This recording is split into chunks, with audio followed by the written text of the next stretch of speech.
Hello dear student, I am Swarnalata, your chemistry educator. अब एक सवाल बच्चों के मन में बहुत आती है कि बोर्ड्स और कंपटीशन यानी नीट या जेई को कैसे बैलेंस करें। बोर्ड्स के लिए प्रिपरेशन करें या फिर जेई मेंस या नीट के लिए करें। देखिए, अगर आपके अंदर डिटर्मिनेशन है, आपके अंदर विल पावर स्ट्रांग है कि आपको कंपटीशन निकालना है, तो आप बिल्कुल आसानी से दोनों को बैलेंस कर लेंगे।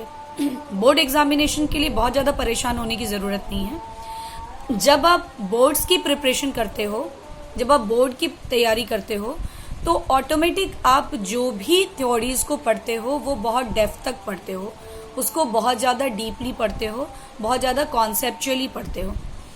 बस प्रॉब्लम ये होती है दोनों में कि आप टाइम को बैलेंस करो। जब आप बोर्ड्स की एग्जामिनेशन देते हो तो आपको टाइम लिमिटेशंस नहीं होती है, आपका जो स्किल है वो बहुत फास्ट नहीं करना होता है। वहाँ आपको बैलेंस करना जो है वो सिर्फ अपने कॉन्सेप्ट को है। लेकिन जब आप नीट या जेई या फिर कॉम्पिटिशन, किसी भी अदर कॉम्पिटिशन की प्रिपरेशन करते हैं, तो वहाँ आपके पास टाइम बाउंडेशन होती है।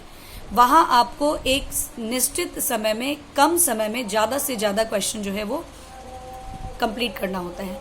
तो आपको जब किसी चैप्टर को पढ़ना है तो आप उसको बोर्ड के बेसिस पे तैयार करें, एनसीईआरटी को थॉरोली पढ़ें, उसके सारे क्वेश्चंस को सॉल्व करें, और जैसे ही आपका वो टॉपिक एंड होता है, या तो आप एमटीजी की कोई पहले सिंपल सी बुक लें, या फिर एमटीजी की ऑब्जेक्टिव की बुक आती है आप उसको ले लें, या फिर आप कोई भी अदर बुक्स अगर रखे हैं जो topic wise, chapter wise, chapter के साथ टॉपिक वाइज हो। क्योंकि अचानक से जब आप पूरे चैप्टर को एंड करने के बाद क्वेश्चन सॉल्व करने जाते हैं तो वो आपके लिए बहुत ज़्यादा टफ हो जाता है, और आपको लगता है इन सारी चीज़ों को एक बार करना अब कैसे होगा। जब आप चैप्टर वाइज और टॉपिक वाइज उसको करते हैं तो आपको उस टॉपिक पे कमांड हो जाता है। तो आप अरिहंत की भी बहुत सारी बुक्स या मॉडर्न एबीसी की भी बहुत सारी ऐसी बुक आ गई है जो चैप्टर वाइज और टॉपिक वाइज है। उसकी आप ऑब्जेक्टिव बुक को ले लें और उसमें जो प्रीवियस ईयर क्वेश्चंस के स्टैंडर्ड है उसको आप साथ साथ करते चलें। जैसे ही आप थ्योरेटिकली पूरे बोर्ड के बेसिस पे अपने आप को प्रिपेयर करेंगे और उसके बाद ऑब्जेक्टिव्स उसके बनाते चले जाएंगे कॉम्पिटिटिव लेवल के, आपका दोनों चीज बिल्कुल बैलेंस होगा। बस यही है कि बोर्ड एग्जामिनेशन के लिए अगर आप 6 आवर दे रहे हैं तो कॉम्पिटिटिव एग्जामिनेशन के लिए आपको 12 आवर देना होगा।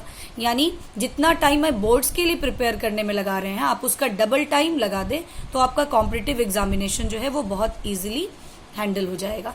तो बस इतना ही करना है आपको, और इतना करने के बाद आप देखेंगे कि आपका सब कुछ बहुत बैलेंस तरीके से चल रहा है और कहीं कोई भी परेशानी नहीं हो रही है। आपको कॉन्फिडेंस भी आ रहा है कि आप बोर्ड के थ्योरेटिकल क्वेश्चंस को भी कर लेंगे और साथ साथ कंपटीशन के ऑब्जेक्टिव क्वेश्चंस को भी बहुत इजीली कर लेंगे।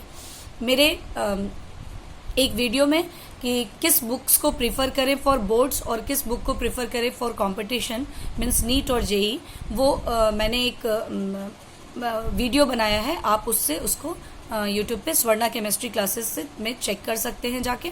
वहाँ आपको पता चल जाएगा कि आपको बोर्ड्स के लिए किन बुक्स को प्रीफर करना है और नीट या जेई मेंस के लिए किस बुक को प्रीफर करना है। जब आप बोर्ड्स की बुक को फॉलो कर लें, फिर आप ऑब्जेक्टिव के लिए कॉम्पिटिटिव बुक्स जो हैं उनको फॉलो करें और दोनों को साथ साथ लेके चले, आपको परेशानी नहीं होगी। बोर्ड्स के लिए बिल्कुल चिंतित होने की जरूरत नहीं है। बहुत बच्चे 3 to 4 मंथ में भी अपने बोर्ड्स को बहुत आसानी से क्लियर कर लेते हैं।